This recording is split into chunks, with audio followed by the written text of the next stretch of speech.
12화. 인생에는 참으로 신기한 일이 많더라고. 번역의 불가능성 때문에 번역가와 번역서는 늘 비판의 대상이 된다. 알고 지내는 번역가가 한숨 섞인 목소리로 내게 이런 말을 한 적이 있다. 독자는 번역이 잘 됐을 때는 당연하게 여기고 조금이라도 문제가 있는 것처럼 보이면 번역한 사람이 사기꾼이라도 되는 것처럼 엄청나게 욕을 퍼붓는다고. 번역 작업을 하면서 매번 나름대로 깊이 고민하는데 책에는 그 고민의 결과물만 쓸 수 있고 과정을 보여줄 수 없으니 답답하다는 것이다. 간혹 책에 옴기니의 말을 쓰기도 하지만 대부분 책 소개만 하고 번역의 과정이나 어려움에 대해서는 감히 드러낼 엄두를 내지 못한다고 말했다. 그러니 글 마지막에 거의 형식적으로 책을 매끄럽게 우리말로 옮기지 못한 잘못은 전적으로 번역자에게 있으니 겸허한 마음으로 독자 여러분의 따끔한 질타의 말씀을 기다린다 같은 문장을 써놓는다. 그렇다. 이 문장은 정말로 형식적인 말일 뿐 실제로 번역자가 독자의 따끔한 질타를 오매불망 기다리고 있다고 믿어서는 안 된다. 번역자들은 마음이 여려서 상처를 잘 받는다. 사기꾼이 아니다. 그러니 독자들이여, 번역서의 품질이 너무 엉망이라고 여겨지거든 굳이 번역자 SNS 계정에 들어가서 욕을 쓰거나 휴대전화 번호를 알아내 호통치지 말고 출판사에 이메일로 의견을 보내도록 하자. 오히려 그 편이 개정판 출간에 더 힘을 실어준다. 책 번역이 어려운 이유는 단순히 외국말을 우리나라 말로 옮기는 것 이상의 복잡한 기술과 의미가 얽혀 있기 때문이다. I am a boy를 나는 소년이다 라고 옮기는 것하고는 아예 차원이 다르다. 나는 한때 연극에 빠져 지냈다. 당시에 많은 희곡을 읽었는데 손동철 씨가 번역한 유진 온일의 작품 얼음장수의 왕림을 읽고 크게 감동했다. 그런데 어떤 사람은 이 책 번역 문장이 거칠어서 읽기 어렵다고 한다. 책을 읽어보면 마냥 틀린 지적은 아니다. 하지만 이 작품의 배경이 부둣가의 저급한 술집이라는 점, 등장하는 인물들 역시 그런 곳에 자주 다니는 이들이라는 걸 상상해보면 오히려 문법이 엉성한 거친 대사가 어울린다. 또한 본문 뒤에 짧게 쓴 번역 후기에서 소개한 두 가지 번역 목표를 읽어보면 번역자가 얼마나 이 작품 번역에 노력을 기울였는지 짐작이 간다.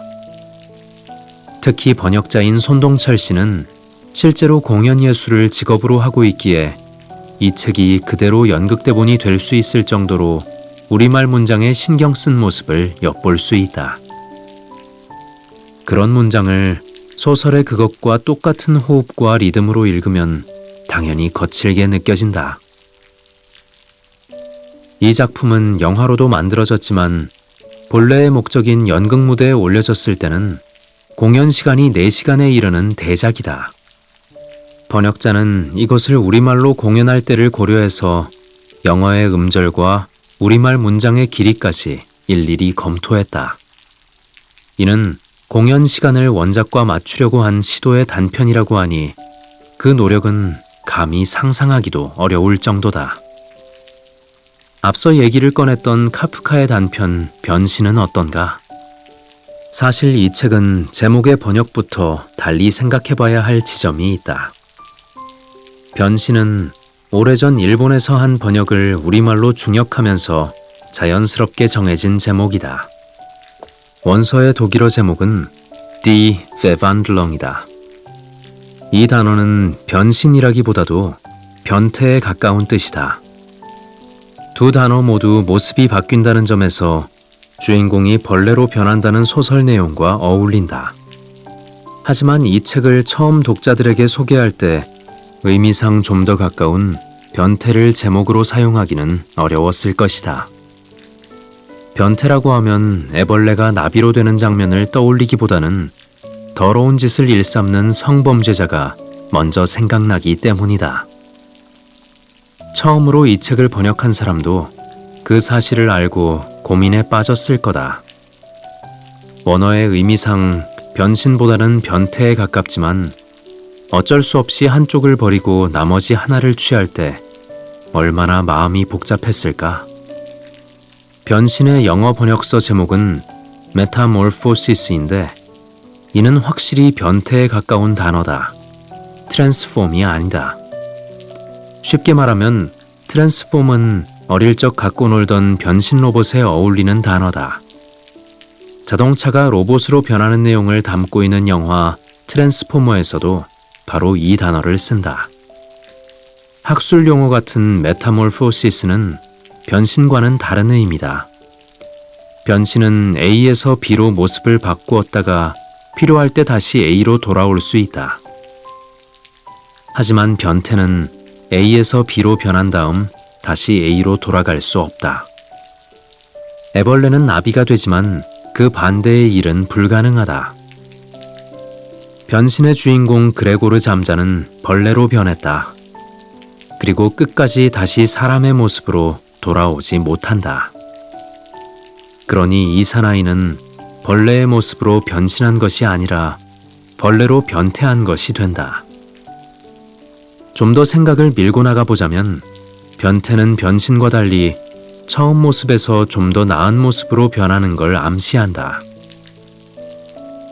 지난날의 껍데기를 벗고 어른으로 성장하는 게 변태다.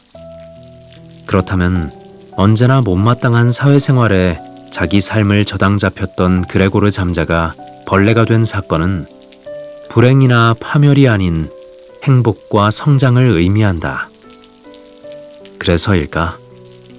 벌레가 된 주인공이 죽고 난 뒤 그의 가족들은 이제까지보다 나은 미래를 상상하며 즐거운 소풍을 떠나는 것으로 이야기가 마무리된다. 애초에 우리말로 쓰인 책과는 달리 이렇듯 번역서는 단어나 문장을 어떻게 달리 해석하느냐에 따라 독서의 양상이 많이 달라진다. 말이란, 언어란 그런 것이다.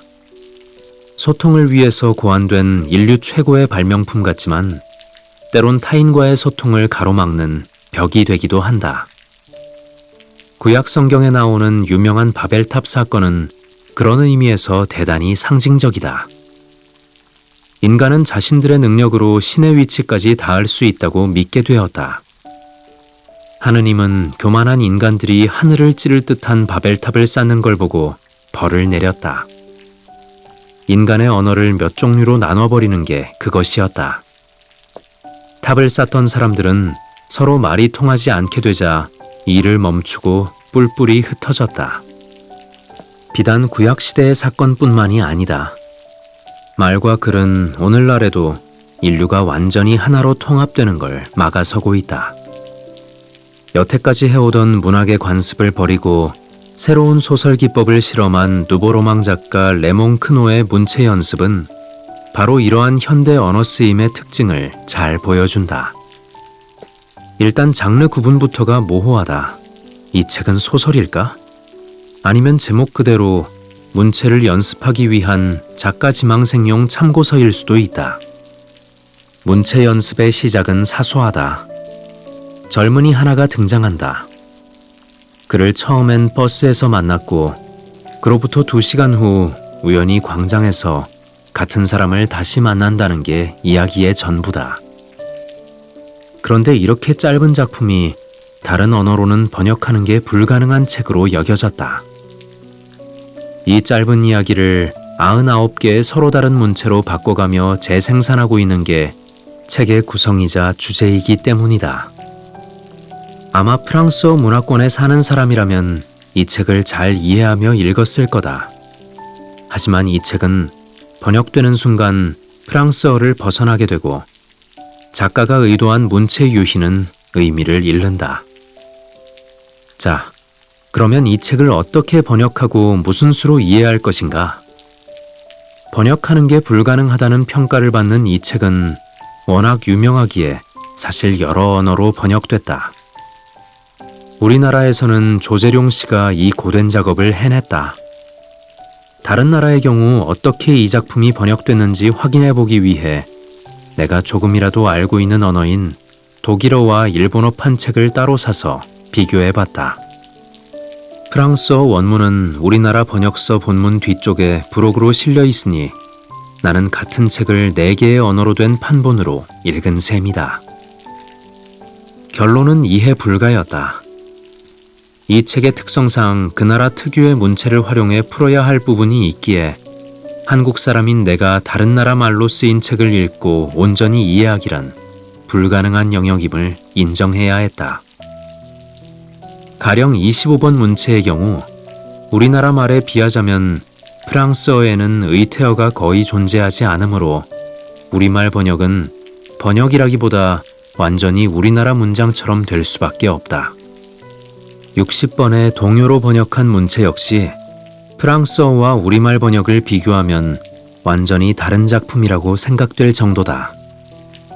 동요 같은 느낌을 내기 위해 우리말 번역에서는 시조에 그것처럼 사사조로 끊어서 문장을 만든 반면 원서는 문장의 리듬감과 짝수행의 끝을 옹, 발음으로 마치는 수법을 썼다. 63번 고문투로는 달리 긴 말이 필요치 않을 것이다. 78번 이북사람입니다의 번역 원문은 정육점 상인 말투다. 당연한 거지만 독일어판과 일본어판은 우리말 번역서와 또 다른 문체로 이 원문을 변주한다. 이런 예를 보자면 과연 좋은 번역이란 건 애초에 할 수 있는 것인지 의심이 간다. 어떤 나라 말을 다른 나라 말로 옮길 수는 있겠지만 엄밀한 의미에서 그 둘은 서로 통하지 않기 때문이다. 각 언어를 쓰는 사람들은 자기들만의 문화를 만들고 거기서 별별 신기한 인생 이야기를 만들어내며 살아간다. 이것을 어찌 다 이해할 것인가? 그러나 이해할 수 없다며 담을 쌓고 살 수는 없는 노릇이다. 소통을 위해 고안된 게 언어라면 우리는 말과 글이 과연 어디까지 그 임무를 수행할 수 있을지 따라가 보는 수밖에 없다. 그 길이 한쪽으로만 통하는 일방통행로라고 하더라도 우리에겐 인류가 발명한 최고의 발명품인 책이 손에 들려있지 않은가. 작은 책 한 권을 의지해 이 어두컴컴한 소통의 골목길을 천천히 걸어가 보자.